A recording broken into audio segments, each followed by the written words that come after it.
Hello my dear students and welcome back to the channel. आज के class में हम कंटिन्यू करेंगे अपना फाइनेंशियल अकाउंटिंग, जो कि ओडिशा के एनईपी सिलेबस के हिसाब से सेमेस्टर नंबर 1 का पेपर है। बाकी अगर तुम कोई डिफरेंट यूनिवर्सिटी से बिलोंग करते हो, जैसे अगर तुम दिल्ली यूनिवर्सिटी से बिलोंग करते हो तो तुम्हारे सेमेस्टर नंबर 1 का पेपर है।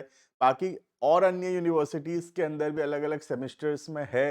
ऑल ओवर इंडिया सिलेबस बिल्कुल सेम है, तुम आराम से पढ़ाई शुरू कर सकते हो। आज का क्लास होगा अबाउट डेप्रिसिएशन।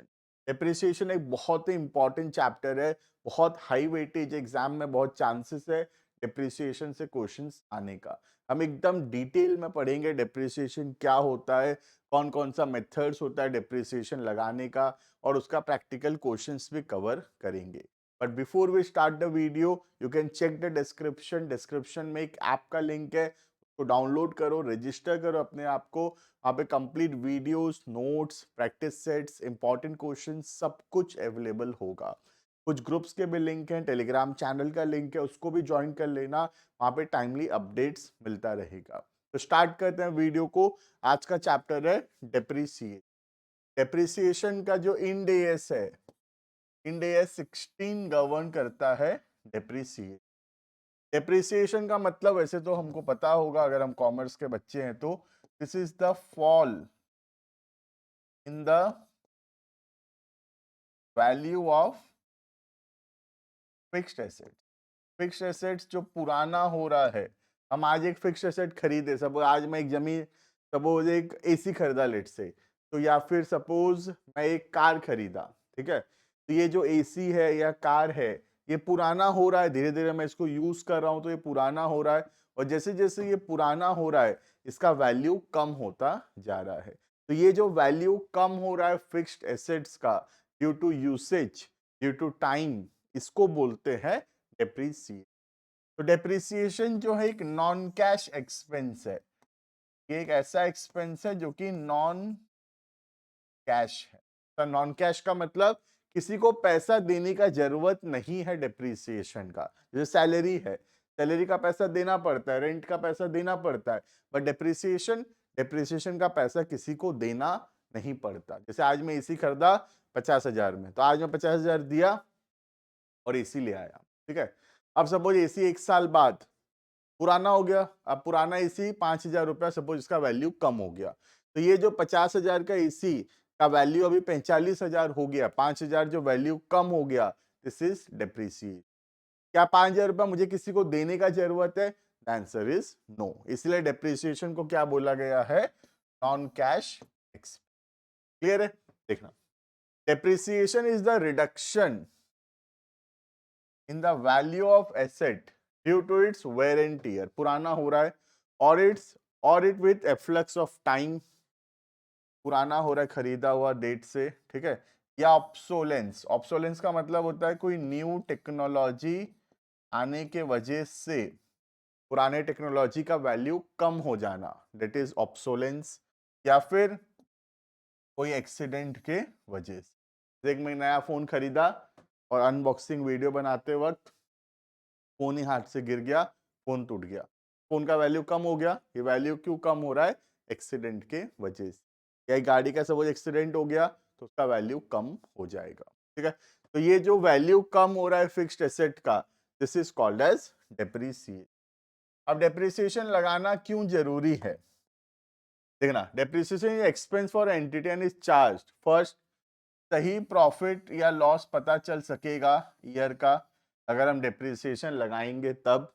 और दूसरा, हमारा बुक्स ऑफ अकाउंट्स एक सही फाइनेंशियल पोजीशन दिखाएगा। हम जो बैलेंस शीट बनाएंगे, बैलेंस शीट एक सही पोजीशन दिखाएगा। जैसे एसी 50,000 का है, अगर हम उस पर डेप्रिसिएशन नहीं लगाएंगे तो बैलेंस शीट में एसी 50,000 पे ही दिखाता रहेगा, बट क्या उसका वैल्यू अब 50,000 है? नहीं, उसका वैल्यू तो कम हो चुका है। तो इसी का वैल्यू कम करना जरूरी है बैलेंस शीट में। कैसे कम होगा? Bye charging depreciate. क्लियर है ये? It is important to note that depreciation is charge on all fixed asset. सारा फिक्स्ड एसेट के ऊपर डेप्रिसिएशन चार्ज होता है, सिर्फ एक को छोड़ के, एक्सेप्ट फ्री होल्ड लैंड। क्योंकि जमीन का वैल्यू कम नहीं होता, इसलिए जमीन का जो है डेप्रिसिएशन नहीं होता है। जमीन पे का कोई डेप्रिसिएशन चार्ज नहीं होता जमीन पे, बाकी सारे के सारे फिक्स्ड एसेट्स पे जो है डेप्रिसिएशन चार्ज होता है, क्योंकि सबका यूजफुल लाइफ है। बट जो लैंड है, लैंड का कोई यूजफुल लाइफ नहीं हो, तो अनलिमिटेड डेज के लिए हमारे पास रहेगा। ठीक है, तो डेप्रिसिएशन सारे फिक्स्ड एसेट पे चार्ज होता है एक्सेप्ट लैंड। क्लियर है? Now factors of depreciation, depreciation charge करने में कौन कौन सा फैक्टर्स डिटरमाइन करता है depreciation?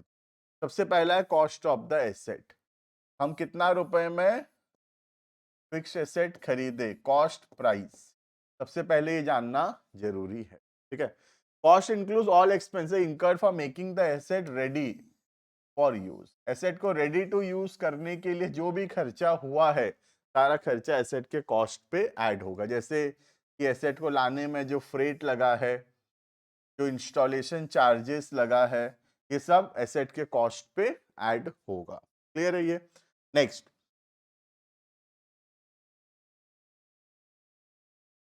GST paid on purchase asset not a cost, GST कोई कॉस्ट नहीं है। जैसे सपोज मैं 1 लाख का एसेट खरीदा और उस पर 18% जीएसटी लगा, तो मैं कितना रुपया पेमेंट किया होगा? 1,18,000। लेकिन जो डेप्रिसिएशन लगेगा, डेप्रिसिएशन 1 लाख पे लगेगा। ठीक है, जीएसटी कोई खर्चा नहीं है, जीएसटी तो गवर्नमेंट वापस दे देता है in the form of input credits. ठीक है, तो जीएसटी जो है वो कोई कॉस्ट नहीं है, तो डेप्रिसिएशन जो 1,18,000 पे नहीं लगेगा, डेप्रिसिएशन 1 लाख पे लगेगा। ठीक है, cost of asset does not include interest paid, अगर हम कोई लोन वोन लिए हैं और उस पर कोई इंटरेस्ट देना है, तो कॉस्ट पे हम इंटरेस्ट को ऐड नहीं करेंगे।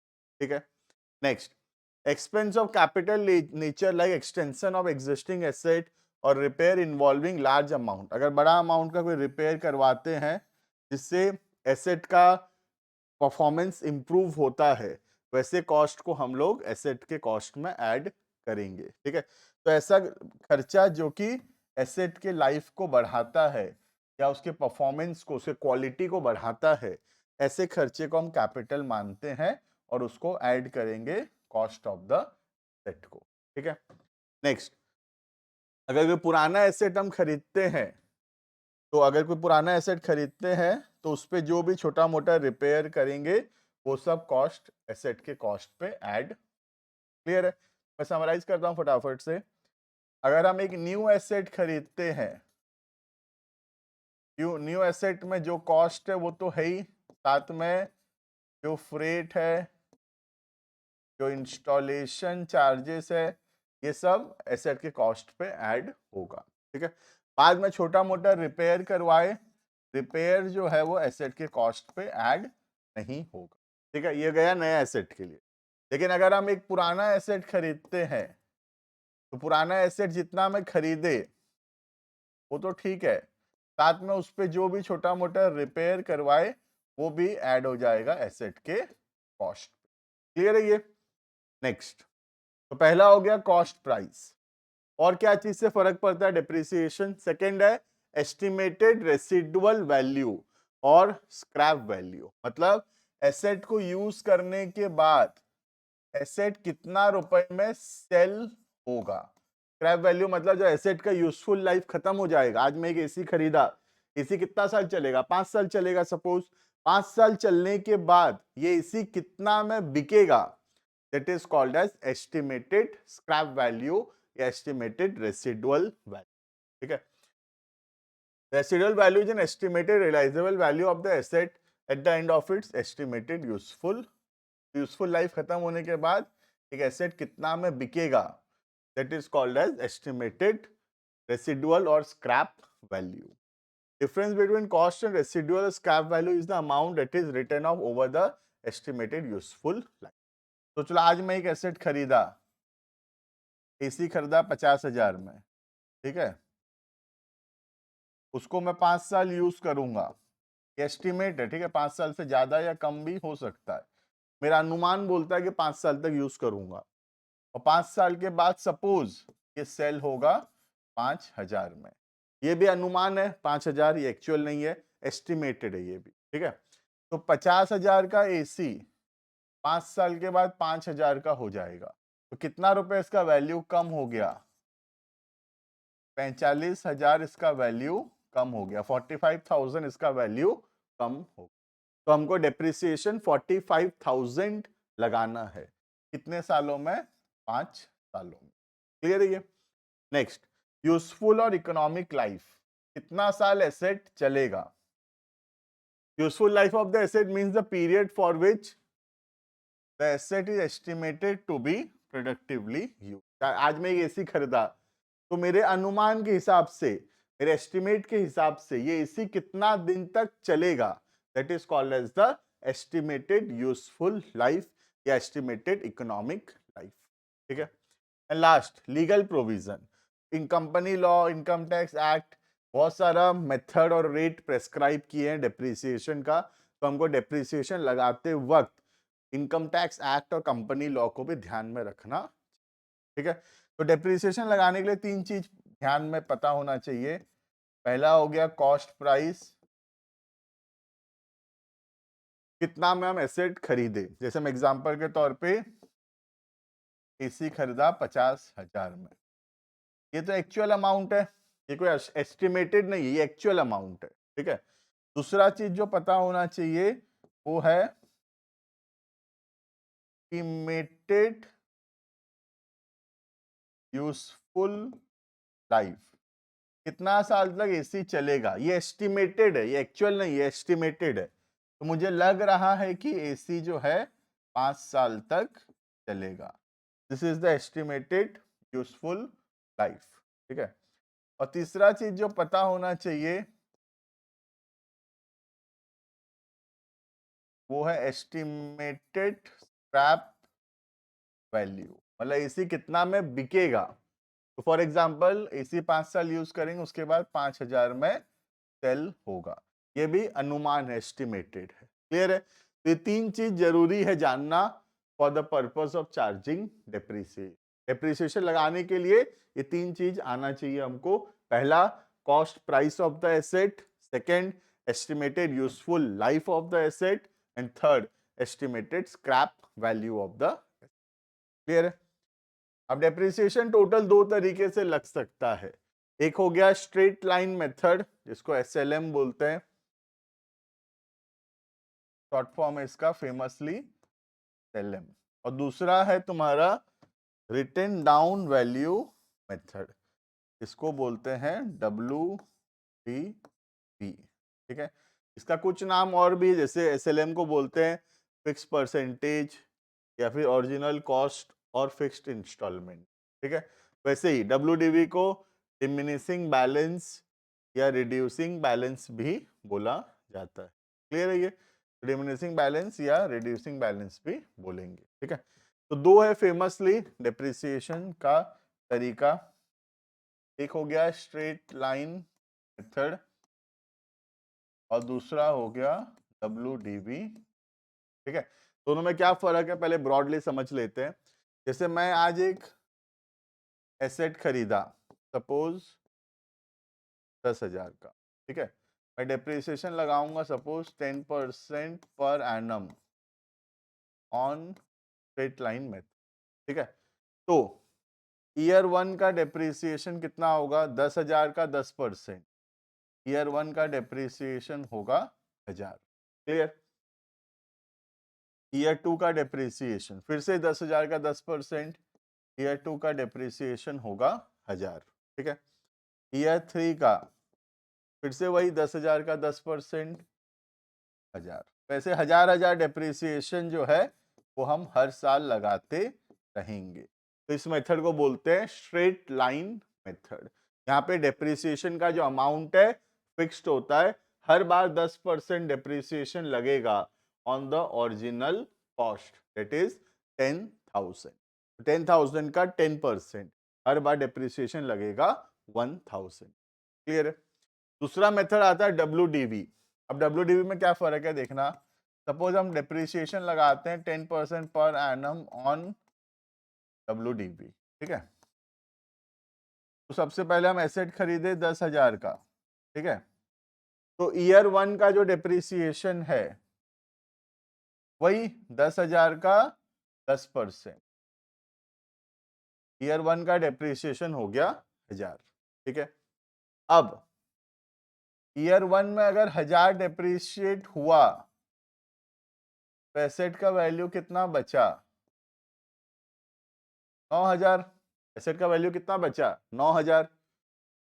अब सेकेंड ईयर में क्या होगा? 9000 का 10%, तो सेकेंड ईयर में डेप्रिसिएशन होगा 900। ध्यान रखना, ठीक है। तो अगर सेकेंड ईयर में डेप्रिसिएशन 900 होता है तो एसेट का वैल्यू कितना बचा? 8100। तो थर्ड ईयर में 8100 का 10%, 810। तो थर्ड ईयर में डेप्रिसिएशन होगा 810। एसेट का वैल्यू कितना बचा? 729। तो थर्ड ईयर में डेप्रिसिएशन होगा फिर, सॉरी फोर्थ ईयर में डेप्रिसिएशन होगा फिर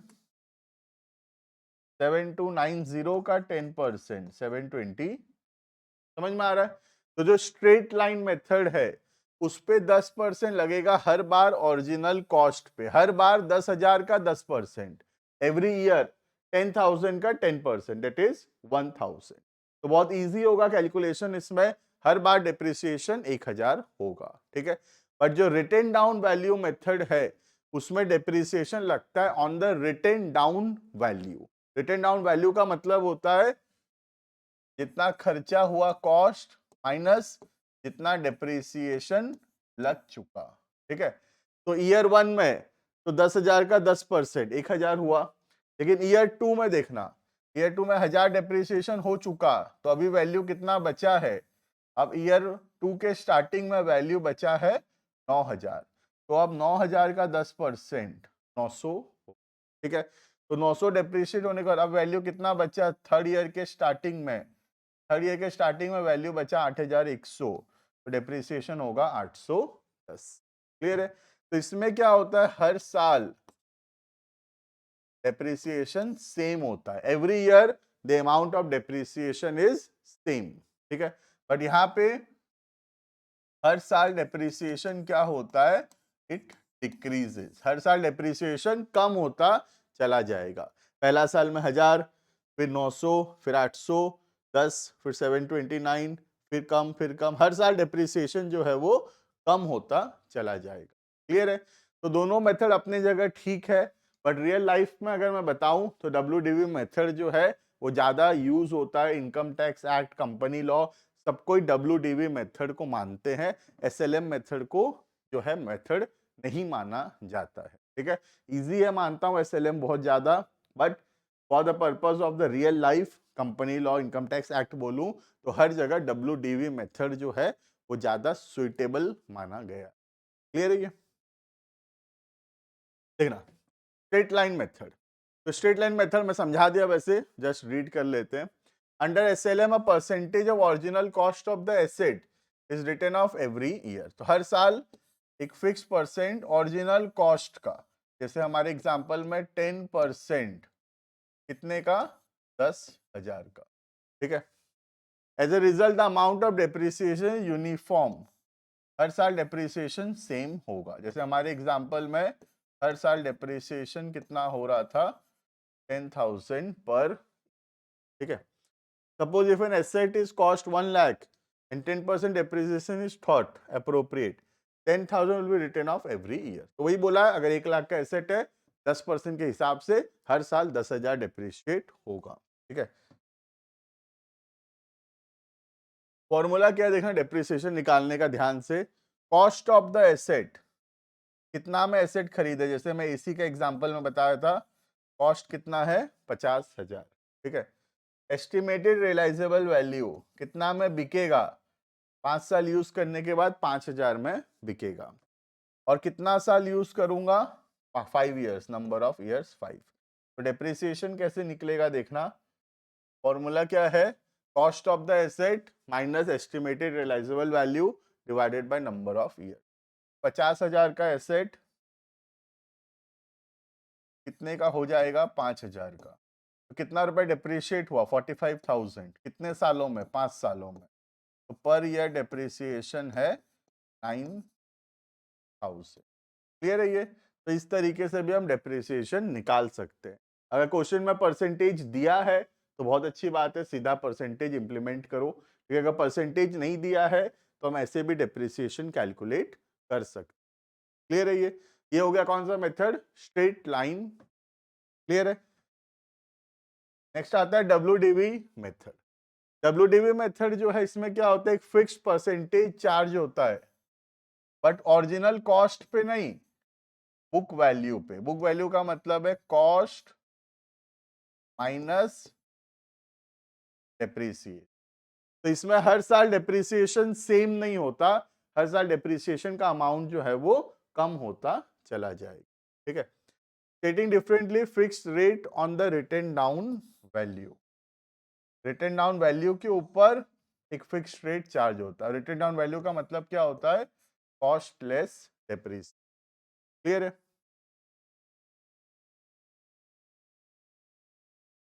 सैंपल देखना। कॉस्ट ऑफ द एसेट अगर 20,000 है, अगर 20,000 का एसेट है और 10% के हिसाब से डेप्रिशिएट होना है, ठीक है, तो पहला साल में कितना होगा? 20,000 का 10%, 2,000। ठीक है, तो अब एसेट का वैल्यू कितना बचा? 20,000 से 2,000 गया, 18,000 बचा। सेकेंड ईयर में डेप्रिसिएशन होगा 1800। तो ऐसे डेप्रिसिएशन हर साल जो है वो कम होता चला जाए, इसलिए इसका नाम डिमिनिशिंग बैलेंस मेथड या फिर रिड्यूसिंग बैलेंस मेथड भी दिया हुआ है। क्लियर है? तो ये दो मेथड हो गया डेप्रिसिएशन चार्ज करने का। एक हो गया स्ट्रेट लाइन मेथड, जहां पे एक फिक्स्ड परसेंटेज ओरिजिनल कॉस्ट पे लगेगा और हर साल डेप्रिसिएशन सेम आएगा। और दूसरा हो गया रिटन डाउन वैल्यू मेथड, जहां पे एक fixed percentage written down value पे लगेगा, जिससे हर साल जो डेप्रिसिएशन है वो कम होता चला जाए। क्लियर है? एसएलएम में एसेट का वैल्यू 0 हो सकता है। जैसे 1 लाख का एसेट है, 10,000 डेप्रिशिएट के 10 साल तक, तो 0 हो जाएगा एसेट का वैल्यू। बट जो WDV है, इसमें एसेट का वैल्यू कभी 0 नहीं होता। ठीक है, तो एसएलएम में एसेट का वैल्यू 0 हो सकता है, और WDV के अंदर एसेट का वैल्यू कभी 0 नहीं होगा। क्लियर है? तो this was all about introduction to depreciation and what are the methods of charging depreciation, that is SLM and WDV। Next class के अंदर हम इसका अकाउंटिंग शुरू करेंगे, जर्नल्स पढ़ेंगे, लेजर बनाएंगे और सेल ऑफ एन एसेट पढ़ेंगे, सेल में प्रॉफिट लॉस कैलकुलेट करना सीख। तो मिलते हैं आने वाली क्लासेस के अंदर। अभी के लिए इतना। Thank you and bye bye.